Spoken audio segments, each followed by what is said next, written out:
You are now entering the world of a movie review.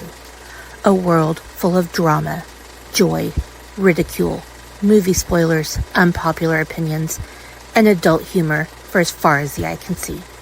Welcome to an evening at the movies.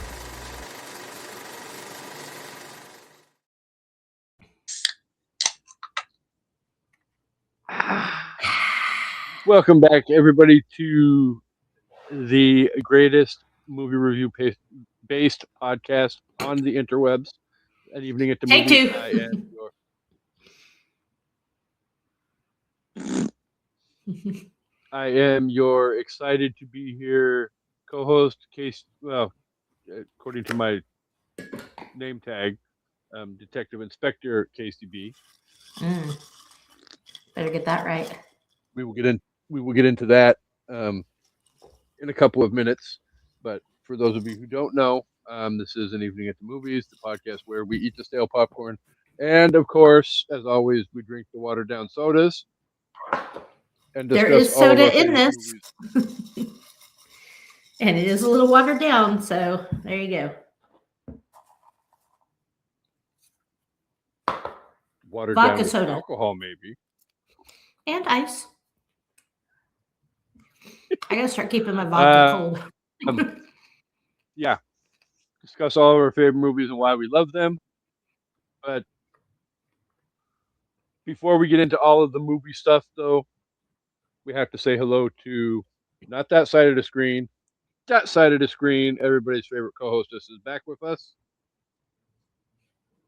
Say hi, co-host. Yo, hi, co-host. What's up? It's me, Amanda. It's Friday. Ain't got no job.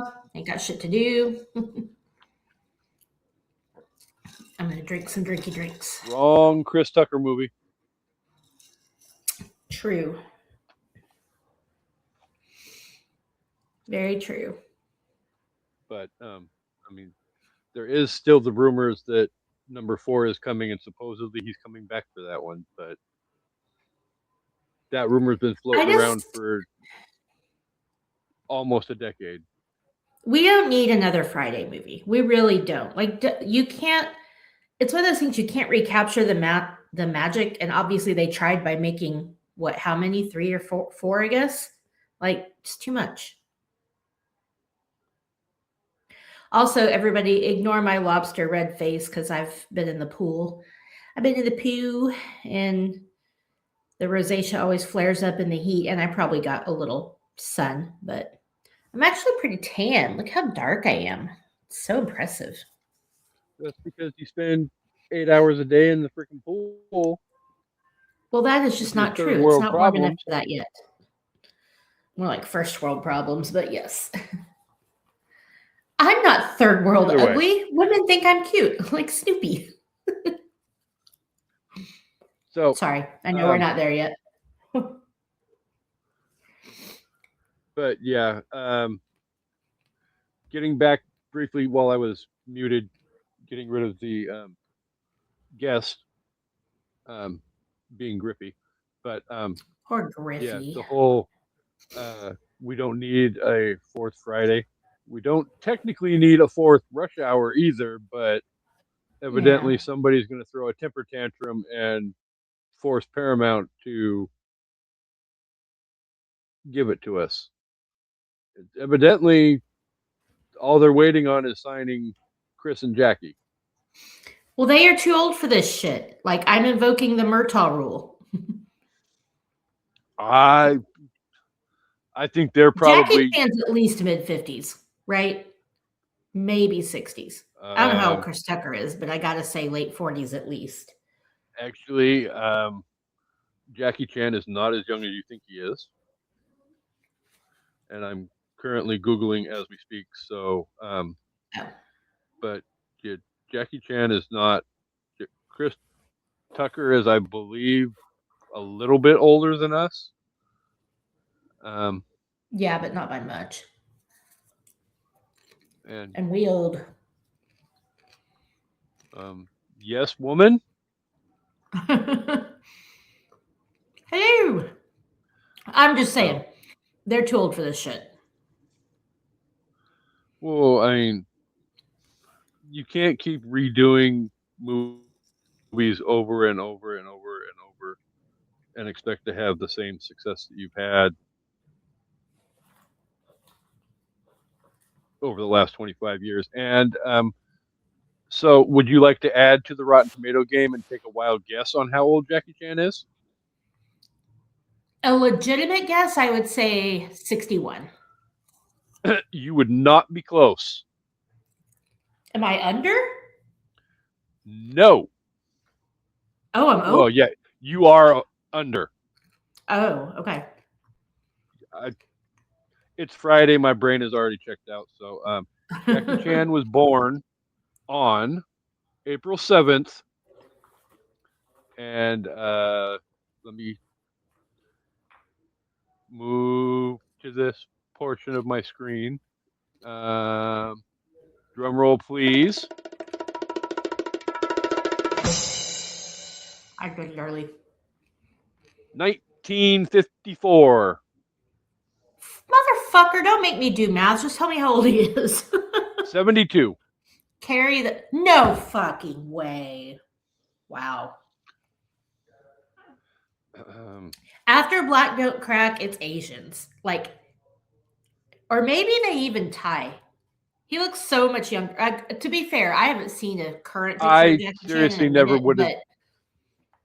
but I think he was doing press for Rush Hour 2 when it came out. And he was on the Tonight Show and he said how old he was, and my jaw hit the floor. And that was this is why I need to start using Korean 15 skincare. years ago. So yeah, he could easily break a hip and like really hurt himself. I You don't want that. know, right? I mean, I'm And sure he's in there's your shape, proof but in still. DMs right now as we speak. Not saying you don't believe it. No, I believe you. I believe you, but I don't believe it. How But then can you again, yeah. not So be anyway, in shape to put your body 35 to put your body through the shit career? yeah, I mean, that man is phenomenal. yeah, but he's aged And out then from to do martial it at arts movies. I'm sorry. 72 Hate to be years the old, bearer of bad news. Yeah, rest. that's I too roll it much. and my freaking back cracks and my knees pop and I walk across the damn house to the bathroom and my freaking back He's starts still a killing me decent and yeah, actor, though. no thank you. It's not like he So can't do other things. So even though that Karate Kid remake was garbage, he made me cry in it. no, I thought and he was the best part of the movie. ooh, you're gonna piss Gray off. Well, that movie was garbage. And it was unnecessary. I will Baby die Will on Smith that was hill. good. That movie What's his should name? Jaden? Anyway, Jaden Smith. yeah, he was good. I mean, it just Yeah. they could have made that movie and Unfortunately, called it he something else, and I think it would have been fine. yeah. I mean, why can't you just I mean, other movies do similar things to other classic movies and they don't use the Ah, classic movie's name. Is there a ah. bone in your popcorn? There's an Amanda hair in my popcorn. I Ugh. don't have much of it. I think the other Hopefully bad thing about not that Karate Kid movie. Oh, sorry. I was just gonna say hopefully not a curly one. Why? I just. Ugh. Stop it. You Anyway, had to I know was I was gonna dressed when go I there. made my food. Anyway. And evidently it was deemed that you were so close. Missed it by that much. I just missed it by 11 years. It's all right. Okay. When you're 72 years old, 11 years is a long freaking time. Oh, I agree. I agree. Especially when you're on the back. I mean, obviously, he's got lesser time on this earth left than he's got behind him. So, and I'm not gonna lie, with some of the freaking stunts that he does,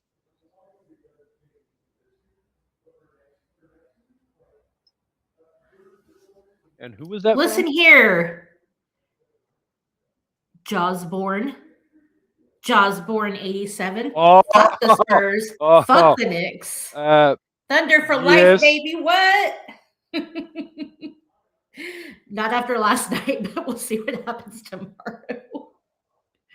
Last night was a fucking shit show. But I do not want to hear a single Spurs fan say a goddamn thing about the refs ever again after last night.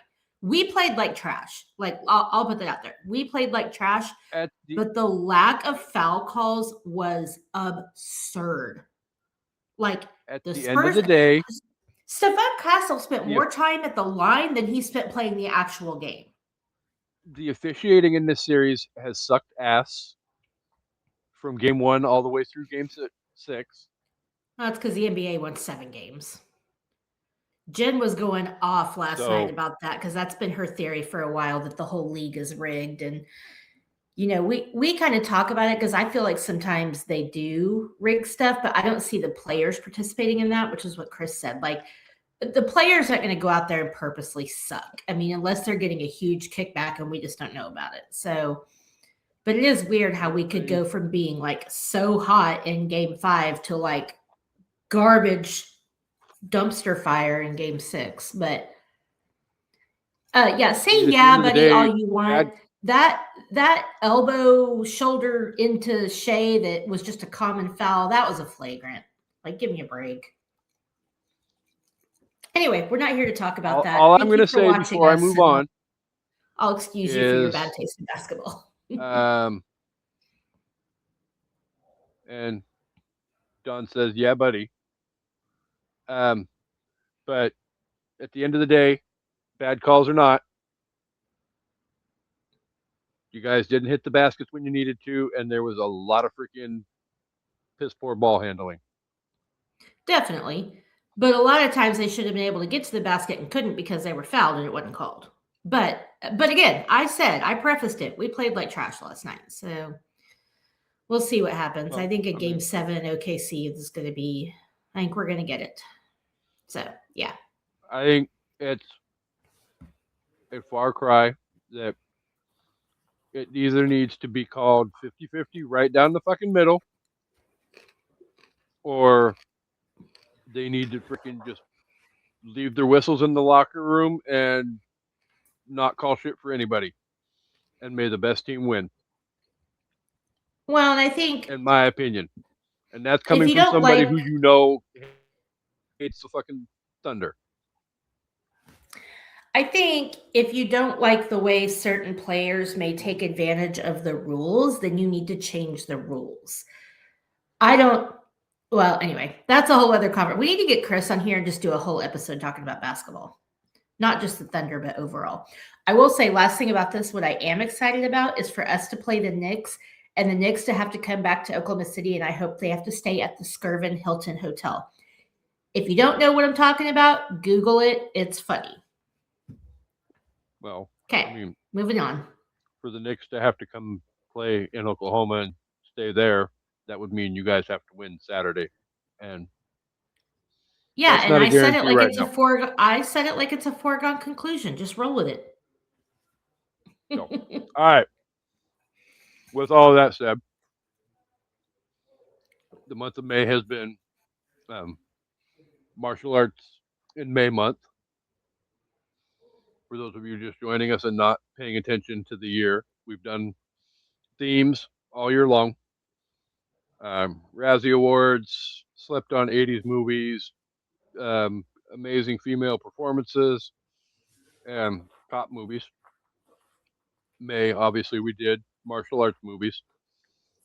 At the end of the episode, I'll let you guys know if you weren't here last week, which if you weren't, shame on you, where we'll be going next week with next week's episode.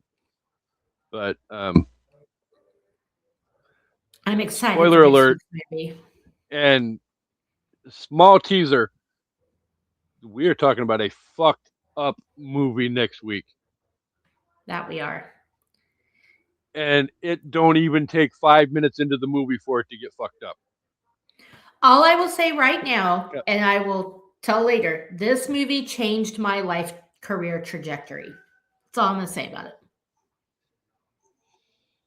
Oh, I'm sure And we'll yeah, get you're into right. it big time next week, but We will. I got to make sure my so dad yeah. watches. What? Well, for other reasons, there's going to be some inappropriateness involved in next week's episode. I can guarantee it. But yeah, Can you hear Pearl we'll get into meowing? it. Duh. Did you She's not big see mad I Griffin locked her come out of her barreling room. through the room? Sucks to be her. My window in Um, here with my so- little built-in bench is like her favorite place to lay now. She lays down and rolls back and like tucks herself in between the windowsill and the bench, which there's like that much room. It's so cute. So this month we have talked Romeo Must Die. We talked Gun Fu and the Replacement Killers.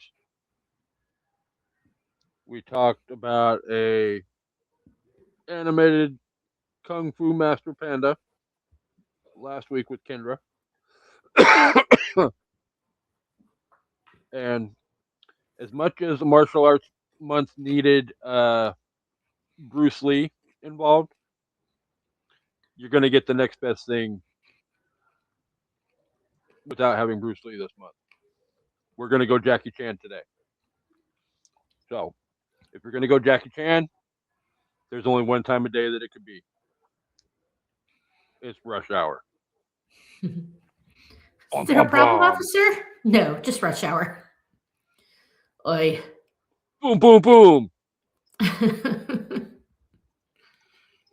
Whoa. So, Huh. what It is ain't it you all, good it's for? y'all. Absolutely. I'm from the South. Y'all. It's y'all. Y'all. Say it from here with some soul. Y'all. Y'all.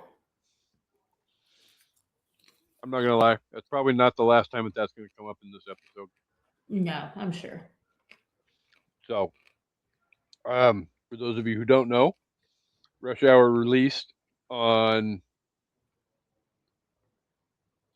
September 18th, almost 30 years ago, 1998. Wow.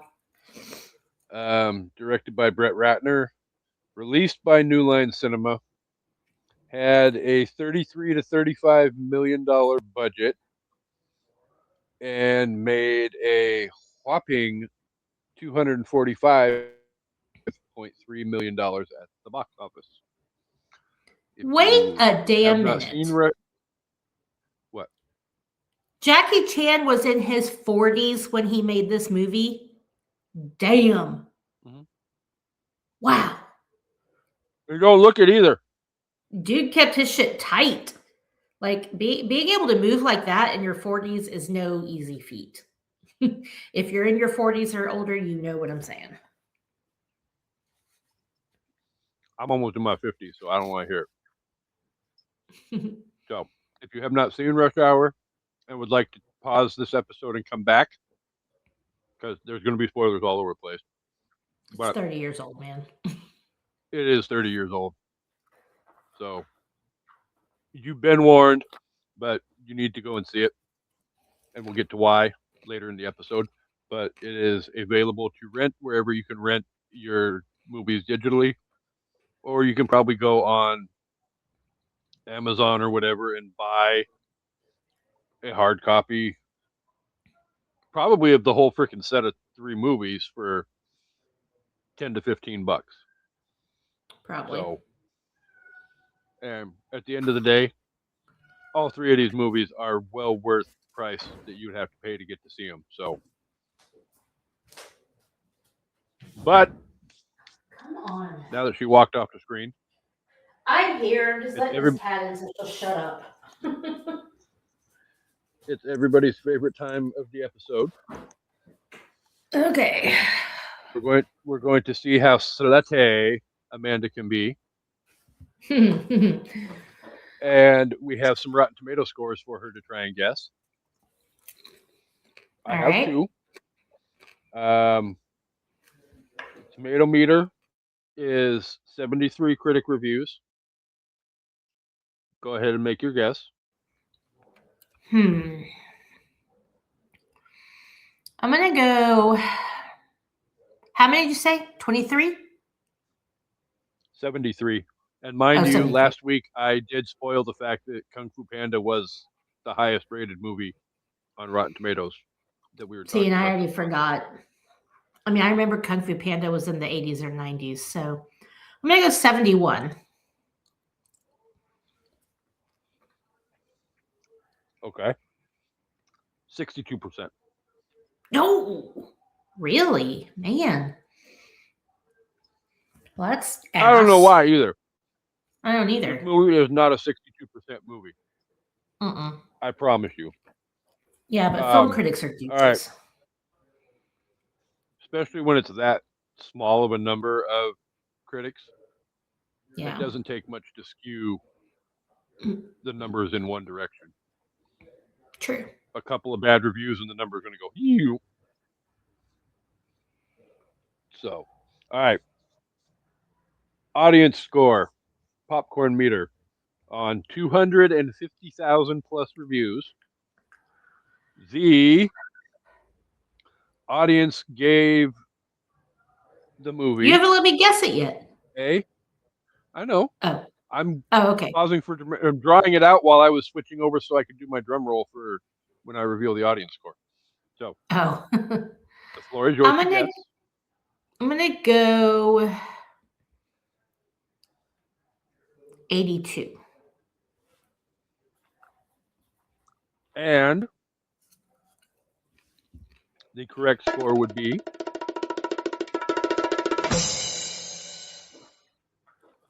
79%. Ooh, I was close. That still seems low, but It is still low, but a lot closer to what the score really should be. You know what? Maybe when we get to, well, no, because when we do our reviews and our rating, you'll pretty much get the gist of what our quote unquote personal Rotten Tomato scores would be anyway. So, True. Co-hostess, All right. did this movie win any awards? It got some nominations and wins. We've got the Blockbuster Entertainment Awards winner for favorite duo for Jackie Chan and Chris Tucker. And Elizabeth Pena was nominated for favorite supporting actress. The score was nominated for a Grammy, which I thought was interesting. Chris Tucker was nominated for the Kids' Choice Award for Favorite Actor and also nominated for the NAACP Award for Outstanding Lead Actor. Hold on a second. Huh. So I do believe this is probably one of his first movies post Friday. So Yeah. Smokey got a Kids' Choice Award. Well, he got nominated. He did not get it. Okay. But yeah. And then the MTV Movie and TV Awards, it got nominated for several things. Jay-Z got nominated for the Can I Get a Song, which, oh my God, Spring Break 99, baby. Love that. Or 98. Yeah. Best Comedic Performance, Chris Tucker. They won Best On-Screen Duo, Jackie and Chris. And then Best Fight, they got nominated for the fight against the Chinese gang. I wonder who they lost that to. I'm trying to think what other movies came out that year. And then Jay-Z got nominated for a VMA for the song. So now this little bitch wants out of here. Are you fucking kidding me right now? Pearl, you're going to have to wait. All right. So yeah, it got some of the fun awards, but obviously not getting nominated for anything serious. So, so in case you haven't seen this movie, Rush Hour, is about this. When a Chinese diplomat's daughter is kidnapped in Los Angeles, he calls in Hong Kong Detective Inspector Lee to assist the FBI with the case. The FBI doesn't want anything to do with Lee, and they dump him off on LAPD Detective James Carter. Although Lee and Carter can't stand each other, they choose to work together to solve the case on their own when they figure out they've been ditched by both the FBI and the LAPD.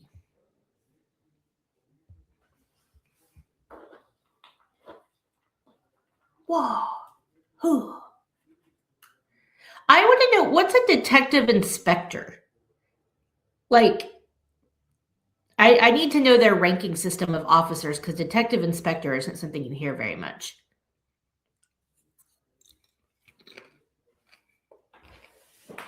Okay, I'm letting her out. Kasey, are you talking? Because I can't hear you.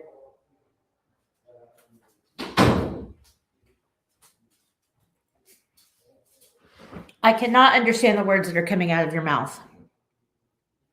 I hear no words.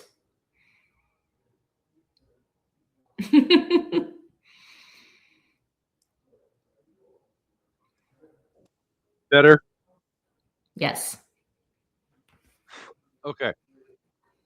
Now that Amanda is back, before we get into the meat and potatoes of the discussion, if you've seen the movie, and if you have, golf clap for you because you rock.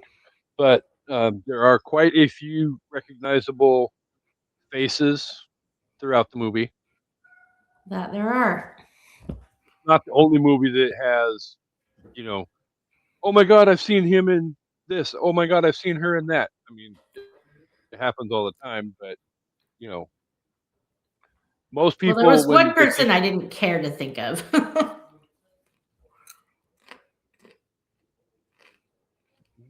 I like to think of the rapey guy in Shawshank.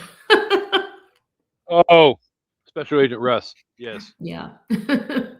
yeah, yeah, no, thank I you. was like, that's the But rapey guy. I mean, he got his in the end. Well, not the That he end, did. like 7 minutes after he first showed up in the movies and He never all walked that. again But and ate all his meals through a straw. let's see, Detective Johnson. For those of you who've seen La Bamba, is Mm. Richie's brother's baby mama, Rosie. Uh, Clive, the explosive expert that Carter is buying C4 from in the beginning of the movie. Mr. Blonde from Reservoir Dogs, and also Willard from the classic musical dance movie Footloose. Probably Rest a in whole hell of a peace. lot younger and a whole hell of a lot thinner. Yeah. But Rest in peace. um, yeah, Special Agent Russ's partner, Special Agent Whitney, also is Mr. Reba McEntire as well. There you go. So Oh, so his son is the douchebag that broke Kelly no, Clarkson's heart. Oh, no, but it was her um, stepson, right? Or son-in-law? stepson, but uh, Oh, Special Agent Whitney is her current boyfriend, fiance. She's who. That's who she got with after she got divorced from oh, Kelly's no. ex-husband. Yeah, Fuck that guy, whoever he is. The ex, no, not the dad, no. but yeah. Yeah. How dare he try and screw over my Kelly? Right? So, all right. So,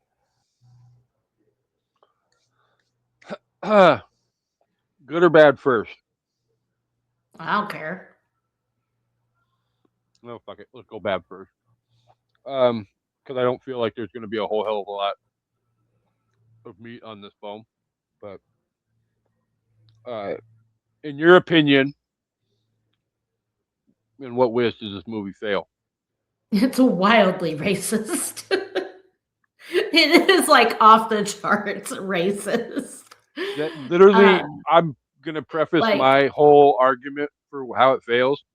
That is the only thing I had to say about this movie. same. That's the only thing I have to say too. But it is Otherwise, I love this movie, but it is definitely 100% racist rice-a-roni as and like fuck. yeah, making Jackie Chan say the N word and like I don't know. And you know, people do the whole yelling at someone when you think they don't speak English, which I never understand. How do you think raising your voice is going to help them understand the words that are coming out of your mouth? um, I mean, but yeah, that's you still you a could not remake this movie iconic, today. hilarious moment, but Oh yeah. yeah, it.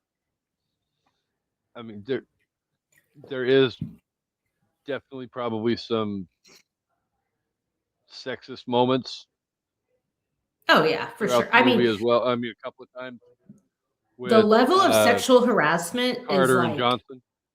yeah, uh, that level of I every time I was like, "Oh my god, that's sexual harassment. That's sexual harassment. Oh my god." How many times would HR have been called on Carter? Like at least 10 times. Well, you could like Internal he's affairs would be all up his ass. he's sitting there driving in the car trying to get Johnson to help him out, and he's admitting he's wrong and I need a partner, I need help, and blah blah blah blah blah. And then he ends the damn conversation with, "What color panties do you have on?" Yeah, exactly. Like yeah, I'm like, the HR all over the sexual place. the racism and sexual harassment are things you could only pull off in the like 70s, 80s, and mid 90s, maybe late 90s, but around late 90s is when, you know.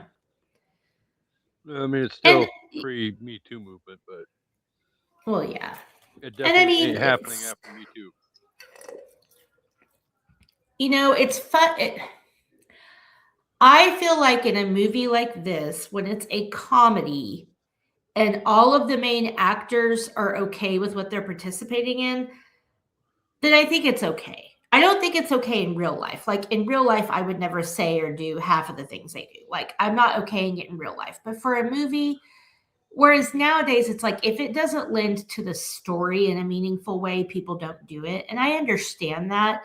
But I also think sometimes it can be funny to make find comedic value in the preconceived notions we have about each other. Well, I mean, So, even you know, like the whole scene where they roll up at the pool hall and they go in and Carter tells Lee, back me up, and they're walking through the pool hall and um, he's telling everybody, "What's up, my N word?" native. What's I up, my mean, native? and yeah, and then they had blah blah blah blah blah. Jackie gets kicked out of the back room, and he sits down at the bar, and the guy comes up to him, and Jackie looks at him and, "What's up, my native?" And I mean, The hell did you just say to me? it's not appropriate by any stretch of the imagination, but it, I guess, in a way, helps further the whole fish out of water. Like he doesn't really know anything about the world he's in right there. Like to me, that's the only really part of the whole, whatever's racist. That part actually works for me because like you're saying, he English isn't his first language. He's not from America. Carter literally says, "Do what I do." So of course he's going to sit down and say that and not have any idea what it means. Like for me, even though we don't like to hear people say that word, especially if they're not black, for me that actually worked because it felt true to the story. And then, led to the funniest part of that scene is at the end when he grabs a cigarette from the guy. He's like, "That's bad for you." Mm-mm. And technically, it wasn't a cigarette; Well, yeah. That's so it cute. was a doobie. You better have glaucoma. That's bad for you. Again, not something you Uh, could probably do nowadays, but I thought that actually worked. I didn't, as much as I didn't like to hear him say the word, I thought it was like it's kind of like the whole story about Django Unchained, where Leo doesn't want to say the N word, and Jamie Foxx is basically like, "Stop being a fucking pussy. Say the word. It's important to the story. Nobody hates you. You'll be fine." I well, think it's no, like because that kind of scenario. at the end of the day, and I believe the words that actually came out of Jamie Foxx's mouth is, it's not Leo saying these Right. words, it's your character. The character. Yeah. Nobody's going to blame you for saying, we don't think you, Leonardo Right. DiCaprio, are a racist piece of shit. But I'm with him because I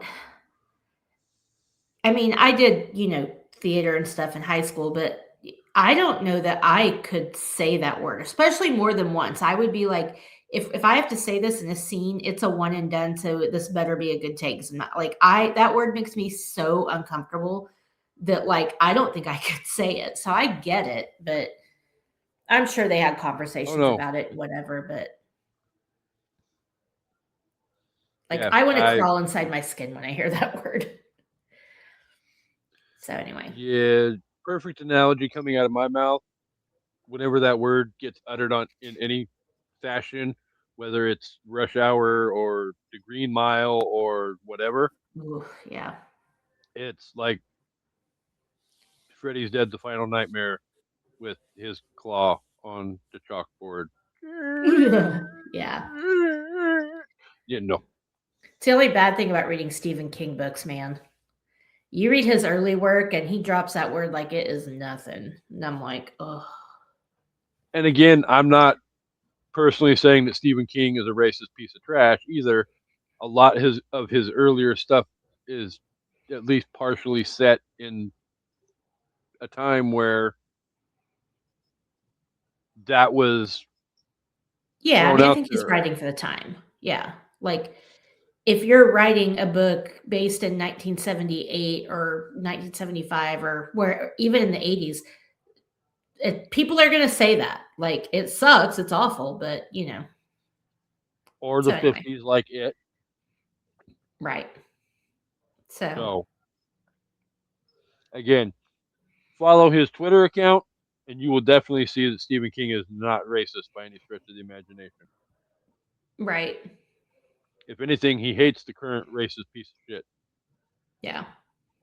But we're not going down that road. So, all right. So, mild racism and mild sexual harassment. Two things that don't work. I would call that mid-level sexual harassment, but okay. Okay, either way. Uh, 6 of one, half dozen of the other. All right. So, in what ways does this movie succeed in being the overall wonderment, enjoyable, cinematic masterpiece that it is? I mean, it checks all the boxes for a buddy cop movie. It's got humor, it's got two, protagonists going at each other while also trying to solve a crime. It's got action, it's got, the feels where you need them. And I feel like Jackie Chan really brings that, which I appreciate. It's like when Carter's being all funny, especially the scene with what's his name, Clive. He's like, Yeah. fucking with him in the jail, and Han's like, she's only 11 years old. Like, she's gonna die. I don't care about you. I don't care about him. Like, showing him the picture. He's like, look at the picture. So you get the few moments of dramatic whatever that you need, but I mean, it just, it fits the bill for what you're looking for in a movie like this. So, I'm actually technically Googling my point before I make it, but I do believe Brett Ratner, who directed this movie, also directed another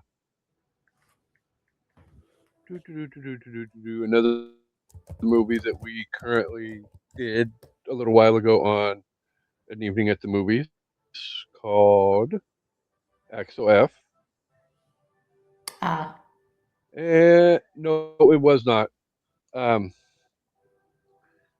at one point Brett Ratner was the director that was being tapped to direct Beverly Hills Cop 4. Mm. But um, I mean, I guess in a way, Rush Hour has a lot of the same elements of this type of movie that Beverly Hills Cop had, and that made Yeah. I mean, it's a both of them work. it's a formula for sure. And I like Chris Tucker, but I really always feel like he is constantly doing a blended impersonation of Eddie Murphy and Chris Rock. Like I just feel like that's his entire personality on screen. And maybe that's not his fault, but it's just that's It's like, made him a lot of fucking money. yeah. Oh, sorry, real quick. One thing, other thing, I don't want to say I didn't like it, but I feel like it took away from the big twist. You cannot tell me you did not know in the first 5 minutes that that old British white dude was bad news.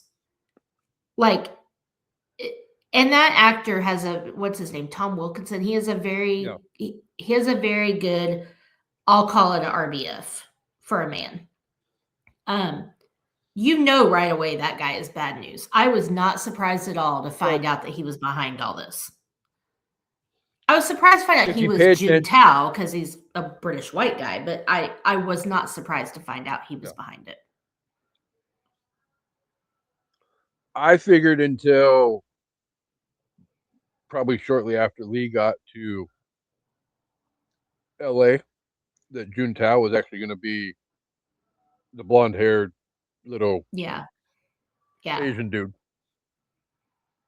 But if you actually look in the beginning of the movie after the raid where they retake all the Priceless works of artifacts and all art. that, yeah, that was what I was looking for.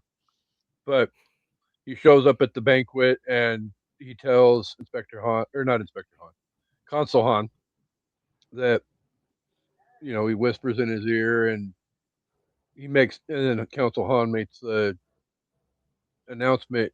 You kind of get that look, like a brief little momentary look on his face that, Mhm. damn it, You like do, yeah. I Like just lost millions and millions of dollars. they didn't conceal that very well. So, Not a big complaint, but just, that was like the big twist. And it was like, well, I kind of knew in the first 5 minutes that guy was bad news. well, and But they don't wait very long into the movie before they actually reveal that, right.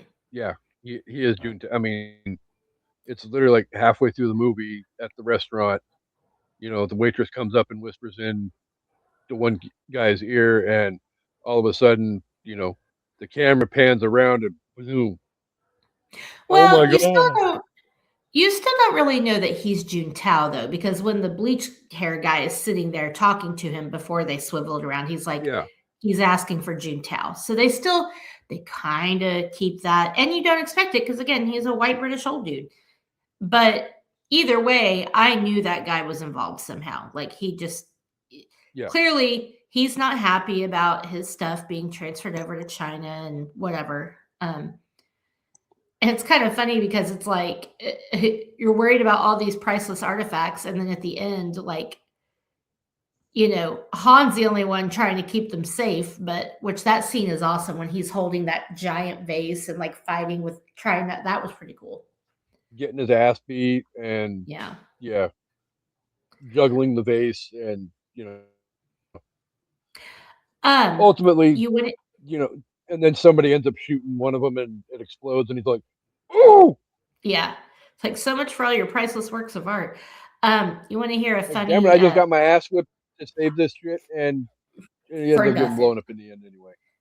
Was all for naught.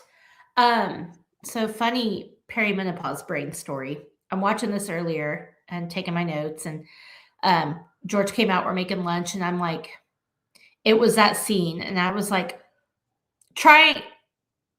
How do I tell this without ruining the punchline? I was thinking in my head and saying out loud to George, what's the word for something when it's like, you know, immeasurable or important or like, and I was like, what's the word when something is price? And then I was like, oh, the word's priceless. Oh George Lord, was like, are you okay? menopause is a real thing. Yeah, the Don't brain judge fog me. is real, my dude. It's real. It's real. Um, no, the movie is just insanely hilarious in Yeah. every way imaginable. Like, I remember when it came out, I didn't necessarily particularly care to see it, but then when I actually sat down and watched it, I remember laughing so hard that I damn near peed my pants. Yeah. Yeah, the dialogue and especially like Chris Tucker obviously has so many good lines. Like, it's the LAPD. We're the most hated cops in the free world. My own mom is ashamed of me. She tells everyone I'm a drug dealer. That's so funny. I, that's just part of the reason Chris Tucker is amazingly hilarious in these movies, and it's not Never just touch this a one. black man's radio. Two, three, yeah, and spoiler alert: when we get to the top fives, it's going to come up again because my top five is top five greatest moments from Rush Hour. Oh, okay. So you know you have that to I look forward to here in a couple of minutes. But and like obviously, so for I always say this the way he says it. What the hell did you just say? He's like, I like to let people talk who like to talk. It tells me how full of shit they are. What the hell did you just say? I love the way he delivers that line. And then, of course, do you understand the words that are coming out of my mouth? I mean, that line has become so iconic that Right. just about if you haven't seen this movie, you know that line and where that line came from. Exactly. Yeah. It's just it's there. So, um, yeah. I mean, I I'm don't Michael think. Jackson and you're Tito. Your ass belongs to me. It's so funny. Oh, just the movie works in every way that it needs to work. Yeah. That's the easiest way to put it. And Jackie And Chan's got his moments too when it's like when he's like, "Okay, just come in behind me if anything goes wrong, pretend you're LAPD. Here's my badge." And he looks at it and it's a I'm not six picture of one. him. This won't work. I'm not 6'1". Like, Again, what? mildly racist joke, but whatever. Well, I don't think I think it's that he's not looking at the picture and not looking at the fact that he's not black. He's just like, "I'm not tall." Yeah. I don't like you. The girl don't like you. Oh, can we talk about Sue Young for a minute and what a fucking badass she is? I'm waiting for you to sing a song. Well, that's gonna be part of my top 5, but yes. When you walk by every night, talking sweet and looking fine. I love how the guy up front is trying not to crack up. The guy up front on the left, if you're looking at the screen, he's trying so hard not to laugh. But yeah, it's still like he's trying his best to be the bodyguard that he's supposed to be, and Yeah. knowing that But not knowing, but obviously in the last moments of his life. yeah. But, like, she fights her ass off the entire time. Like, that girl is not going down without a fight. And at the end, she's like, "Yeah, press the goddamn button." Like, I love her. And spoiler alert, it's not the last time that she's going to be a badass in this franchise either. She's a badass in Rush Hour 3 too. See, I think I've only seen it once and I don't remember it, but I Rush I Hour 3 love is the her. one I've She's seen the least, amazing. but I've seen it several times. So she's all grown up and she's a dancer. Ah, like a ballet dancer or like an exotic dancer? No, not an exotic dancer. Can you do this to the Beach Boys? The Beach Boys are going to get you a grade A ass whooping. So, um, here's a question. Why Okay. in movies do kidnappers always think you can just stroll into a bank and ask for millions of dollars in small bills? That never gets explained in movies. Even the person will say, "Well, I can't get that money that fast." Well, figure it out. And then they always do. Like, who has 50 banks don't have $50 million in their vault in small bills. Like, I don't understand why kidnappers in movies always think this is a possibility. The way I understand it is most banks are only allowed to have X number of dollars Right. on the premises anyway for And maybe in insurance LA purposes. it's more, but Just for that. Well, it may be more. I don't even want to even wager a guess as to what it is. I know it's not that big of a number here in yeah. Aberdeen. So, but yeah, I want you to get me 20 million in 20s, 20 million in 10s, or no, 20 million in 50s, 20 million in 20s, and 10 million in 10s. You want some fives with that? You want to? Um, I want to know who the consul should blame for his daughter being dead because you talk too much. Speaking of that guy, who do you why think you has the got, bleach Chelsea Clinton? why does the bleached hair make him so much more menacing? I don't know. I don't get it, but it does. It really does. So, The other random thing I was gonna say is that buddy cop movies like this and like Lethal Weapon and like other stuff, but they always set the expectation for me that if I ever went to LA, I was gonna see, shootouts and exploding cars and buildings. Like, I guess I should be glad I've never seen that, but the times I've been to LA, I'm like, where's my big cop shootout? right? I mean, you I'm look at robbed. the opening. Well, not the opening scene, but the first time you see Carter, he's Yeah. buying C4 from Willard, and he ends up blowing up the freaking car, Yeah. or shooting the car and blowing it up. So, Yeah. Setting unrealistic expectations. yeah. Well, I mean, I don't. No, it doesn't really happen. That doesn't really happen in Beverly Hills Cop per se, but a lot of like Lethal Weapon and Rush Hour. Oh dear God, there's explosions Yeah. all over the place. Not just Rush Hour 1, but I mean it's Rush Hour 2, Rush Hour 3. I mean explosions all over Vegas, Hong Kong, Paris, Pretty whatever. sure 48 Hours has some explosions. Yeah. Like, just, yeah. So I mean, But again, I guess I obviously should be glad. Michael Bay, you know, basically set the standard for explosions in movies. True. True, true. So um okay, so before we get to top five, so really quick, if you had to pick your absolute favorite moment from this movie, what would it be? Hmm. Other than Sue Young sitting in the back of the car singing Mariah Carey. I mean, that's a great moment. Um, I mean, I guess what do we consider a moment? Because I feel like the whole final, getting the C4 off her and, that whole final fight scene and the wipe yourself off, man, you're dead. like, um, and then the whole war singing, dancing scene is pretty good. Yeah, I All think it good for the for longest time, nothing. War was probably my favorite part of that movie.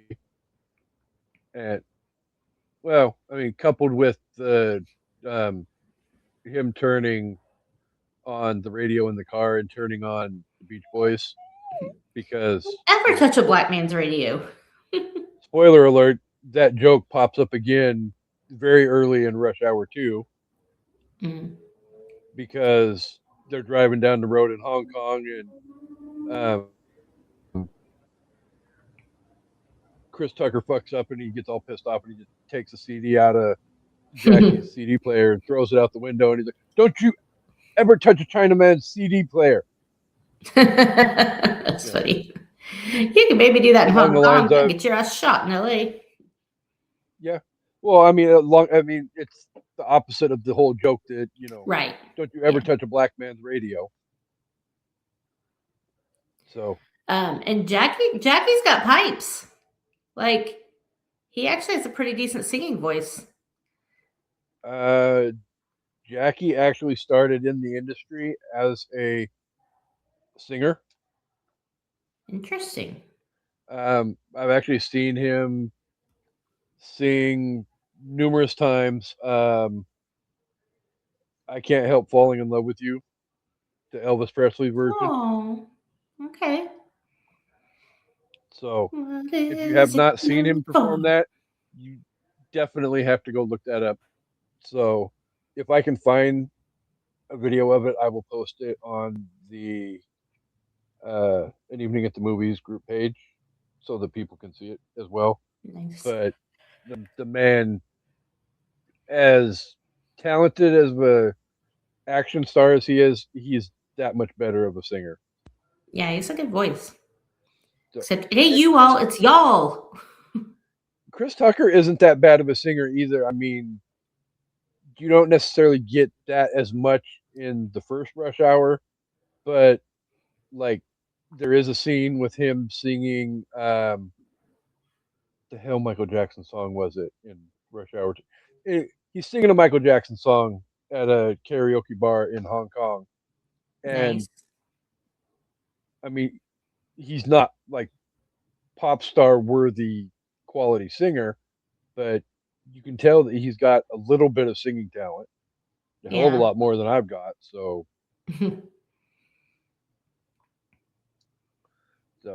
God, y'all.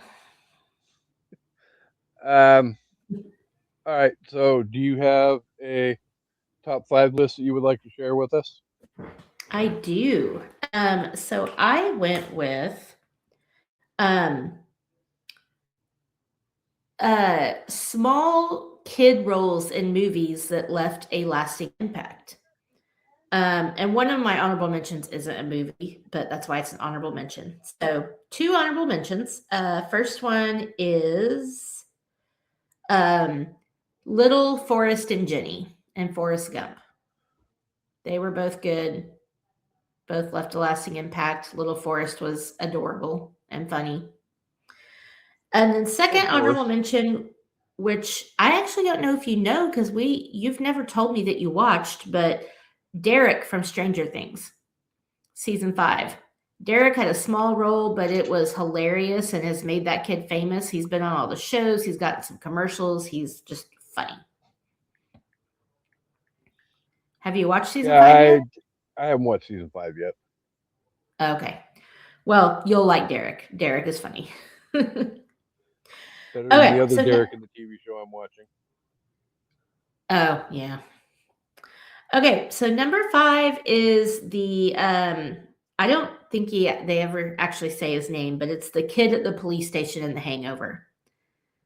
The kid that gets to tase Zach Galifianakis. Oh yeah, they don't. His He's facial nameless. expressions and just everything, like that kid had like 2 minutes of screen time and he was hilarious. Number 4 is Johnny from Better Off Dead. I want my $2. Love that kid. $2. Number 3 is Sue Young. I can never hear fantasy without thinking about Sue Young. And again, just the rest of the time she had in the movie was amazing, but specifically her singing Mariah Carey. Anytime I hear that song, I picture that scene. Number 2, George gave me this idea, and I said, kudos to you for the horror reference. And he goes, well, it was actually a Ready Player One reference, but whatever. Number 2 is the Shining Twins. Come and play with us, They're Daddy. they're not twins. In the movie, they're twins. In the book, they're not. I know. It's a thing. And then number one of my favorite kids ever that had very little screen time but had zero fucks to give, Lindsay Wallace from Halloween. Fucking love that Yeah, girl. Zero fucks. I She think was she had more hilarious. screen time in the Blumhouse movies than she had Oh yeah, for in sure. the original. He was like, "Tell her it's me." And she was like, "Okay." Click. She got stuck in the window. She'll be right here. I love Lindsay Wallace. So yeah, there you go. So I went with, like I said, went with moments from the Rush Hour movies, just because there's a couple in part two and part three that I felt like are pretty good as well that I didn't want to overlook. But I have two honorable mentions. Let's see. The first one is I'm calling it Smokey Comes to Rush Hour. When they go to the jail to meet with Clive and he's negotiating with the guard to um, get to talk to him, and he's like, "Didn't I let you? Oh, didn't I turn my cheek the other way when you bought that bag of weed?" And he's like, "I was splitting it with you." He's like, "I gave you the bigger half." That was funny. You know, Uh, clearly that was a definite Smokey moment. I was splitting So, it. and then my number two honorable mention is shout out to uh, Excuse me. Abbott and Costello from Rush Hour 3, where they basically do the uh, Chinese version of Who's on First, where they go to a karate dojo and Carter's going back and forth with this old Chinese guy that um, again, it's one of those moments that I can't do it justice, so I'm not even going to try. But it seems like it goes on and on forever, the back and forth. You, I, me, we, Yeah. whatever.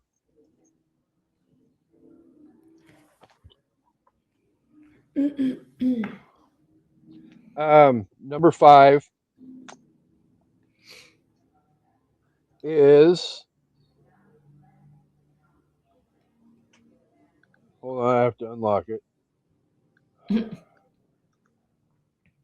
Uh, the fight scenes from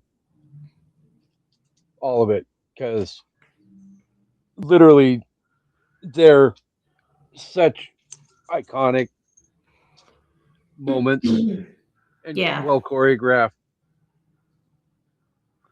So, um, number four is going to be I lost it. Um, Number four is from Rush Hour 2, the scene with um, Chris and Jackie and Jeremy Piven when they're trying to buy dress clothes. And obviously, Jeremy Piven is the gay fashion consultant.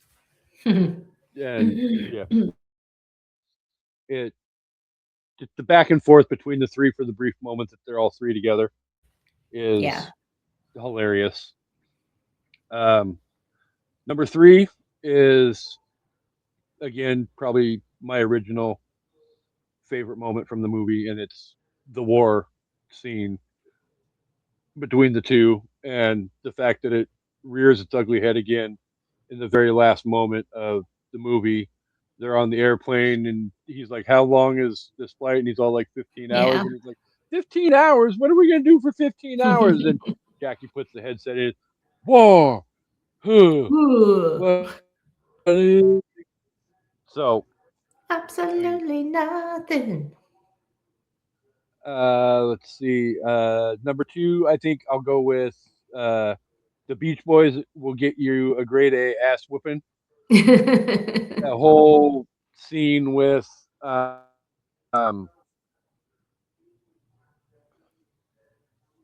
the whole back and forth over the radio is Yeah. just hilarious. And we all know that, yeah, that's something you don't do. But let's see. And then number one is actually not directly movie related, but it's the blooper reels from the credits. Oh, yeah. That was If funny. you don't laugh your ass off while watching those in all three movies, then yeah, you have no sense of humor because they're just Love a um, good outtake. so much stuff gets shown in those, and again, I can't even do it justice. So there's no point in me even trying. So, um, but yeah, that's my top All five right. moments from the movie. Very So nice. as a whole, what were your overall thoughts of the movie? And if I you were to give mean, it a ranking out of five, yeah, it's a really funny, well paced, good action movie. Yeah, there's some racism in there, and that's just what you have to deal with. But um, again, fits the bill, checks off all the boxes for a buddy cop movie, and has a good ending. And yeah, it's very enjoyable. I would give it 4.5 out of 5 bowls of eel. bleh, I don't care how good he says he's surprised that that is. I will not be trying eel anytime soon. Same. I am kind of curious to know what the hell camel hump is. I mean, I think that's self-explanatory, and I have no. Well, I Then mean, yeah, again, but you would think sweetbreads or calf fries are self-explanatory, and they're not. So you never know. exactly. I have seen Silence of the Lambs. I have seen Hannibal. Names don't mean shit to me when it comes to food. So, but yeah, I agree with you absolutely 100%. The movie checks all the boxes. It it takes the ball and runs with it when it comes to buddy cop movies and comedies and all of that. Brett Ratner does a great job as director. Chris and Jackie are amazing in this movie. Um, as much as I hate to say it, it's one of those. If they were to keep making movies, I would probably still watch it, even Yeah, though we all know my thoughts on how a potential Rush Hour 4 is coming about, but we're not yeah, going down that road. Um, but I mean, the music's good, the score is good. It's a hilarious movie, and if you want to be entertained by just a purely entertaining movie, then you need to see this movie, whether you've seen it or not. And if people want to come at me and say they don't like this movie, I honest to God would like to know why. Because right. even if it's not your quote unquote cup of tea, I can almost promise you that there is something in this movie you will find to laugh at in some Yeah, way, shape, or form. for So sure, for sure. it's going to be uh, 5 out of 5 words coming out of my mouth. Nice. So, yay! Martial arts in May month is officially done and over with. We made it. All hiccups Yay. aside, um, this was a lot of fun. I'm glad we got to do it. Again, rest in peace to Chuck Norris, who was the inspiration for this month. Um, But yes, onward and upward to bigger and better things, though. But before we get to that, I have to thank the listeners for being here each and every week. You guys are incredible, amazing. We love you. We appreciate you. All that jazz. But we're going to be back again here in just a couple of days because we've got another new episode day coming up again next week. And we've got to get that episode recorded. So for June, we're going to be talking about courtroom movies. Um, we're going to talk Liar Liar. We're going to talk Philadelphia. We're going to talk My Cousin Vinny. But before we get to the dramatic and the funny that is those three movies, we got to get fucked up because that's what we do on an evening at the movies. And we're going to be talking about The Devil's Advocate next week. So if you have seen the movie, you know why it's fucked up.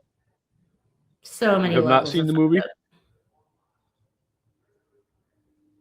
you need to go and see it before you watch the episode Yes. and then comment along on when we discuss on how fucked up it is because it is 12 levels of fucked up. Yes. So that's what we got coming up in June.